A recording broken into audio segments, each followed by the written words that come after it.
Hello everyone, what is going on? It's Dilly here coming at you with another video, and today I'm going to be talking about the best and worst of Wrestlemania 36. It was an okay show. It was a 2-day event, and I'm going to be doing it day by day. And best and worst, the way I'm doing this is there was 8 matches on each main card. I'm putting 4 matches in the worst, 4 matches in the best, and explaining why I put them there. So without any further ado, let's get right into it. I don't know whether I should do the worst and best, like I should start off with the worst thing that happened and the best thing, or like kind of just like things that were bad and things that were good.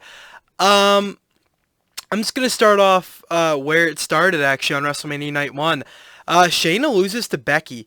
I think that was the first match on the card, although I could be wrong. It sucked. Shayna should not have lost to Becky Lynch. Becky Lynch is boring as fuck, and Shayna needed to win this match, and she didn't.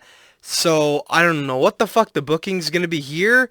Maybe tonight on Raw they're gonna make Shayna win the belt. I don't know. I don't really care at this point. And that's kind of like what WWE wouldn't want to happen. They made people stop caring. Well, me, I don't care. Some other people might. I genuinely don't. I think it was bullshit the way that happened. Shayna got screwed. And that's really sad, seeing as they were actually looking like they were building her up and looking like they were actually going to do something with her. I was pretty excited, but nope, they kind of just, typical WWE, just like, oh, you want this? Too fucking bad.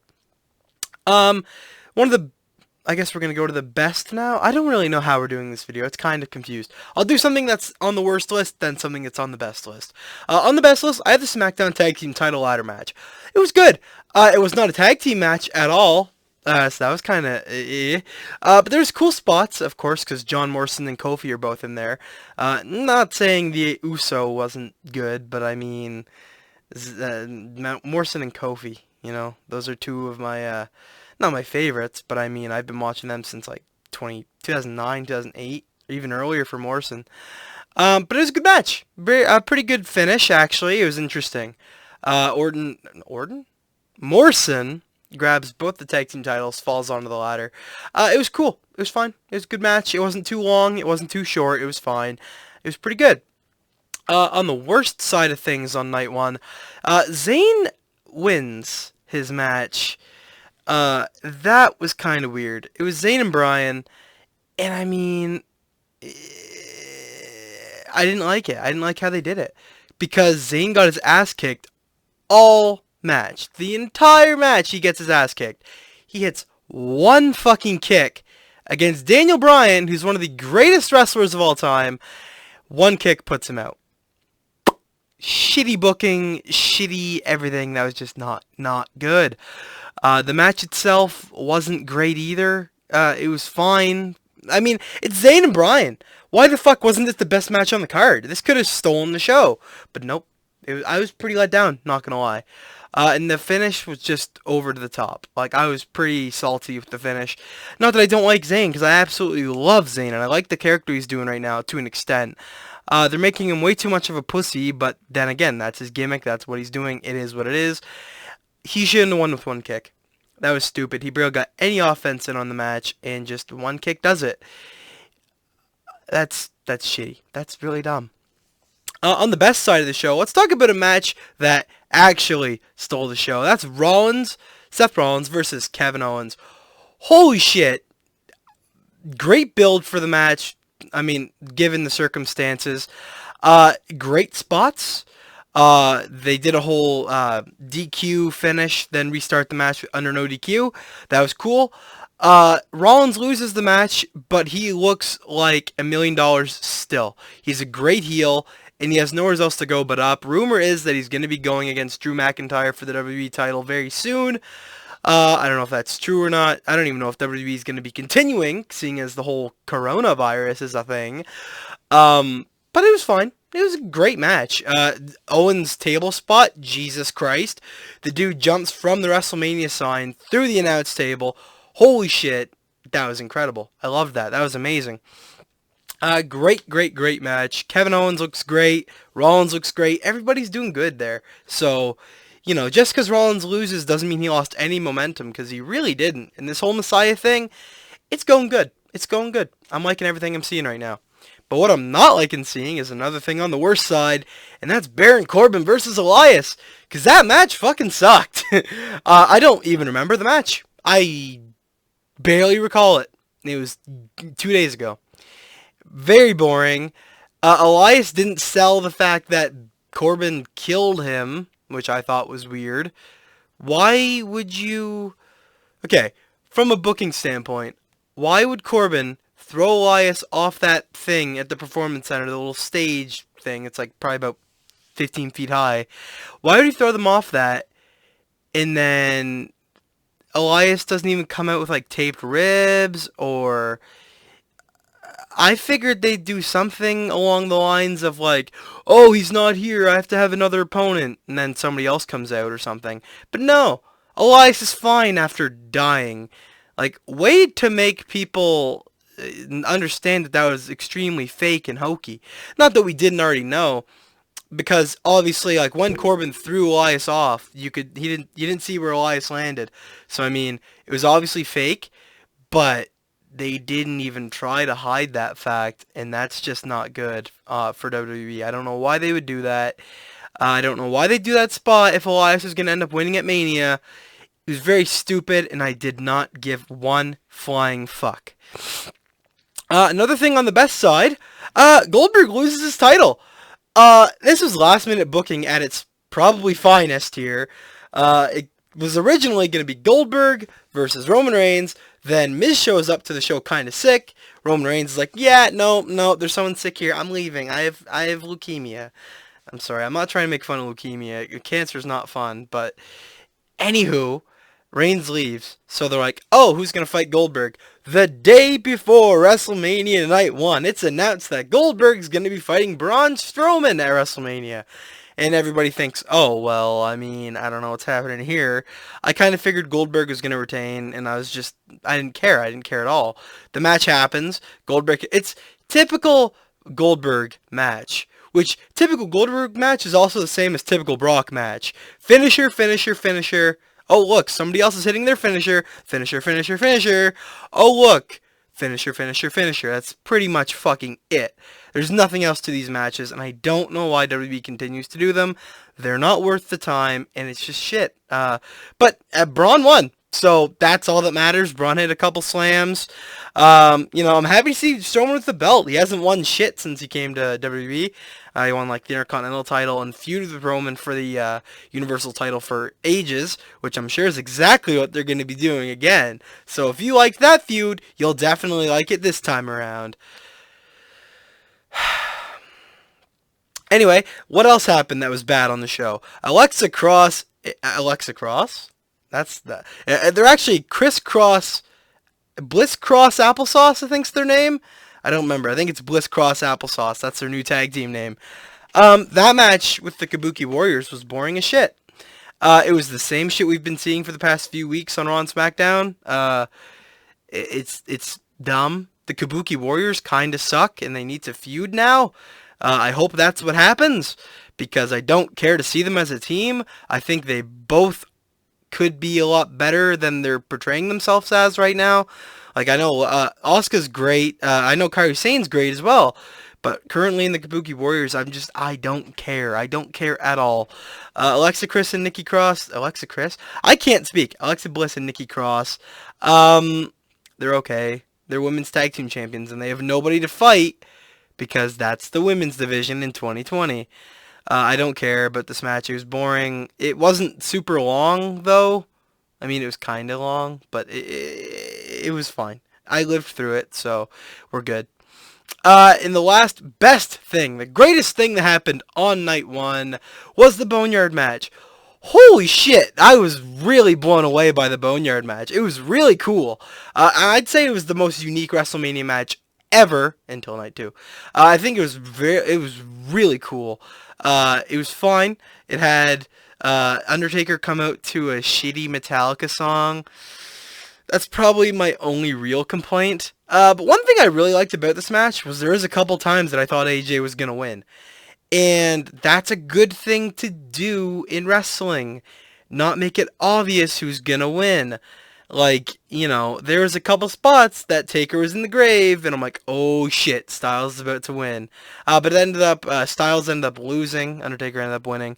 The the last visual we see of Styles in this match is just horrific because it's after he's been buried and there's just like a hand just like out of the dirt and you can tell it's a fake hand.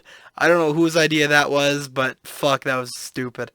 But other than that, great match. It was amazing. I don't want Taker to retire off this one because it wasn't like a regular match. I think Taker should leave. I think his last match should be in a ring. I don't think it should be in a boneyard. Although the idea of him riding his motorcycle off into the sunset, that's cool. I kind of like that. So maybe this is his last one. Who knows? Never discount the Undertaker because people have been saying for years now that this is his last Mania match. Never happens. So I'm not betting against the dead man on this. I'm not betting against the dead man this time. So that was night one. It was solid. Not a really bad match on the card. It could have been a lot worse. So night one was fine. And let's get into night two. We'll start with the worst this time. And oh my god. The absolute worst thing that happened on the show was that goddamn Fatal 5-Way for the SmackDown Women's Championship. I wanted to blow my brains out the entire fucking time. It felt like it went on for at least 2 hours, and that was just pathetic. Worst fucking WrestleMania match of all time. Change my mind. I'd rather them go back to degrading women and putting them in the Playboy Bunny matches. That'd be fine. I don't even give a fuck. I'd rather have that than this shitty Fatal 5-Way. I love women, but Jesus. Oh. Bayley sucks a lot of dick. Sasha and Bayley are about to feud for the millionth time, which nobody's excited for. I don't care. I really don't. I don't give one flying fuck about that one. So let's just get on to something that was good. Let's talk about Edge versus Orton. I put this on the best list. And I mean, I'm not going to lie. I was slightly underwhelmed by this one because, I mean, it was pretty much just a Performance Center show-off match. And I mean, the ending was okay. I expected more out of Edge versus Orton. Like, Edge showed that he's really capable of wrestling again, and that's amazing. He did some spots that were supposed to show off his agility, but ended up looking kind of stupid. Like, at one point, they went into, like, the big office in Performance Center, like, the big fucking table. He throws Orton on the table, and there's, like, a caging above the table, and he just kind of grabs onto the caging and throws his feet up and then drops an elbow on Orton. That looked pretty fucking stupid, but I mean, I get what he's doing. I get he's trying to show that he can still do it and he's better now than he ever was, yada yada. And that's cool. I'm happy to see Edge like that, but I mean, I don't know. It was fine. It was a good match. I was just slightly let down, but it was good all around. One thing that wasn't good was Charlotte versus what's that girl's name? Rhea Ripley. Sorry, I don't watch NXT very much, and I probably should. I don't really watch wrestling at all nowadays, though, so I'm being that's my bad, I guess. Charlotte won the NXT title, and kind of made Rhea Ripley look like shit. It was kind of the exact same thing they did on night one with fucking Shayna Baszler. Like, Rhea Ripley probably should have had a WrestleMania moment because Charlotte has had hers and will have more. They didn't need to make Charlotte win this one, but Vince has a hard-on for Ric Flair with tits, and that's okay. I wasn't a fan of the match. I don't really like Rhea Ripley that much. If I'm being honest, she's extremely overrated. Her finisher sucks. I don't care for Rhea Ripley. Her theme song is fucking horrendous. I don't know whose idea that was. Shit. Fuck that shit. I'm a fan of, like, metal, but, like, I don't want that. I don't want that at all. The only time a song like that worked was with CM Punk in the early 2000s, but, well, I guess late 2000s. I don't know. This match kind of sucked. Charlotte shouldn't have won. That's all there is to it. Another thing on the best side, McIntyre... Actually, no. Yeah, we'll talk about McIntyre. I already said his name. Drew McIntyre beat Brock Lesnar in the main event. I'm obviously not ranking these in any sort of way. I'm just kind of saying them. McIntyre beats Lesnar. It was fine. It was a typical Lesnar match, which is boring as fuck, but it was short, so it's good. It was literally F5, F5, F5, pin, pin, pin. Oh, well, McIntyre's not done yet. This is crazy. McIntyre gets up. Oh my God, a Claymore. Oh, another Claymore. Oh, another Claymore. Oh, he wins. That's pretty much it. I was just happy to see McIntyre with the title, but it was a really kind of shit way to end WrestleMania with a boring match. Like, it was so predictable, too.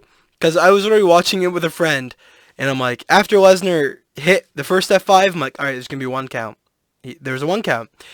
Lesnar hits another F5, alright, two count. There's a two count. Lesnar hits another F5, two count. It was a two count again. And then McIntyre starts getting back up. He hits a Claymore. He hits another one. He hits another one. And then boom, he wins. Oh, booking. Am I right? I could probably book better than WWE. Just saying. I probably could. Hire me, please. Lesnar's boring. I don't want him to wrestle anymore. He should probably retire. He's not gonna. Sad. Another another thing on the worst side. Street Profits versus Angel Garza and Austin Theory. Austin Theory and Angel Garza have been teaming for like a minute now, and they get a title match at WrestleMania for some reason. I mean, I get it. Corona is a thing. That's the only reason they got booked in this match. But, like, I'd rather not have a Raw Tag Team title match than see two random guys teaming up for no good reason. The match wasn't really stand out. There wasn't anything great to it. Actually, I have a big complaint with it. Fucking Bianca Belair comes out. Another girl that I hate. And another girl that's extremely overrated. Her gimmick is that I have long hair. Oh, and her gimmick now is I'm Montez Ford's wife. That's all there's to it. Boring. I don't like her. She sucks. Her gimmick sucks. She's like a heel working as a face, and it's really stupid. If she was a heel, I'd be fine with it. I'd be okay with it, because it's a heel gimmick the way she does things. She's like, oh, I'm the best, or sorry, I'm the est. I have long hair. Yeah, I don't even want to talk about her anymore. I don't care about her at all. Let's talk about something that was good that happened. Otis beat Dolph Ziggler and finally got with Mandy. My heart melted. Not really, but it was good. It was a good match, good story. They kept doing, I think Otis got low blowed by Sonya Deville, and then Ziggler ended up getting low blowed by Mandy Rose. Mandy Rose and Sonya Deville clashed. They're finally not a team anymore. That's cool. They're going to feud. I think that's actually going to be alright. I'm kind of looking forward to that. And I kind of see Mandy Rose as modern day Trish Stratus. I don't know if anybody else sees that or not, but she's kind of taking that spot. And I'm not complaining about that. She's good. She's not a bad face. Like, she was a heel for the longest time, and that was okay. But I think her as a face, that has potential. She's good. She's pretty, so, I mean, it works. Her and Otis had a little smooch. That was amazing. I'm happy Otis won. But one thing. Who the fuck's the hacker? I kind of figured that was going to be revealed at Mania, and it wasn't. And I'm kind of bummed, because, like, I want to know who it was. That's kind of, like, a big part of the storyline now. A lot of people are saying it's Mustafa Ali, because the logo that keeps showing is, like, his hand thing. But, like, I don't know why Mustafa Ali would get himself involved with this. I don't really understand why anybody would get themselves involved with this, because I thought it might have been Tucker, but then you could see the build of the hacker, and it didn't look anything like Tucker's build, so it's not Tucker. It could be like Bobby Roode if he's trying to make Ziggler mad. I don't really know. It could be a woman wrestler trying to expose Mandy, because that would make probably the most sense, but I don't know who that would be. So, I don't know. As long as it's not Nia Jax, I'm good. I don't like Nia Jax either. But anyway, Otis wins. He got the girl. Yippee-ki-yay, motherfucker. Let's talk about the last worst thing on night 2. And this one wasn't really that bad. It was just not good. Definitely would not make my best list. Aleister Black versus Bobby Lashley. I don't care. I don't care one bit. Not one. I don't think anybody did, because it was just kind of thrown together. Lashley and Lana are teasing a breakup, which, that's good. But Lashley can kind of fuck off, low-key. I don't care about Bobby Lashley. I remember when he was coming back, people were pumped, and then his sisters came out, and that wasn't good. So that after that, you can't come back from it. Like that's the end of your career, man. Like you go away. Uh, Aleister Black probably deserved a better WrestleMania match, but also Rona's a thing. So yada yada fucking yada. That's why I can't really shit on a lot of these matches too much because a lot of it was forced booking because Rona. But I mean, he could have just not had a match. I mean, I don't know if Aleister not having a match would be better than him having a match with Lashley. Probably not. I think it was fine the way it was. Lashley came out with pants, which was weird. Came out with tights. I don't know how I feel about that, but it's something. But the match was kind of boring. It was kind of quick though, so that was good. I knew what the end spot was going to be right away. I knew it was going to be Lashley goes for spear, and oh my god, Black Mass! I knew that's how it was going to end. So, predictable, but good. Fine. It was okay. Now, let's talk about the best thing that happened in both nights of WrestleMania, the Firefly Funhouse match. Oh my god. That was a fucking acid trip, fever dream match if I've ever seen one. And there's a lot to dissect with it. So, I don't really remember exactly how it started. I mean, I know Bray was in his little house and he's like, it's time for the Funhouse match. And then Cena teleported to the Funhouse. And then I think they went back to like no, not WCW. They went back to like NWA or AWA. And there's like an old school wrestling promo. No, Saturday Night's Main Event. That's what it was. And Bray's there. He's like, brother. It's the 80s or something. I don't know what the fuck they were going for there. Then Cena comes and he's doing he's curling two dumbbells. It's just, and that was pretty funny. I like that a lot. And then they started doing some shit in the ring. Cena came out dressed as the Prototype, which I kind of called on the spot, and it actually happened, and I thought it was hilarious. I thought it was great. Cena as Prototype in 2020, that looks goofy as shit. One thing I liked throughout this whole match, they were kind of like, it was a really meaningful match. Like, despite being as much of an acid trip as it was, it had meaning to it. Like, Bray was going back and looking at all of Cena's big faults in his career, and then it led up to WrestleMania 30 when Cena beat Bray, which he shouldn't have done. I liked that. That was pretty cool. A couple things happened that need some explanation to an extent, and hopefully we kind of get it. So there's like a segment where WCW was a thing for whatever reason. Cena comes out as Hollywood Hulk Hogan. And a lot of people are kind of thinking, and I'm on the same boat, although it wouldn't... okay. I'm thinking this, but I don't know how much sense it makes. Cena comes out as Hollywood Hulk Hogan and does the whole, like, and that was cool. He did the thing with the belt. So that was cool.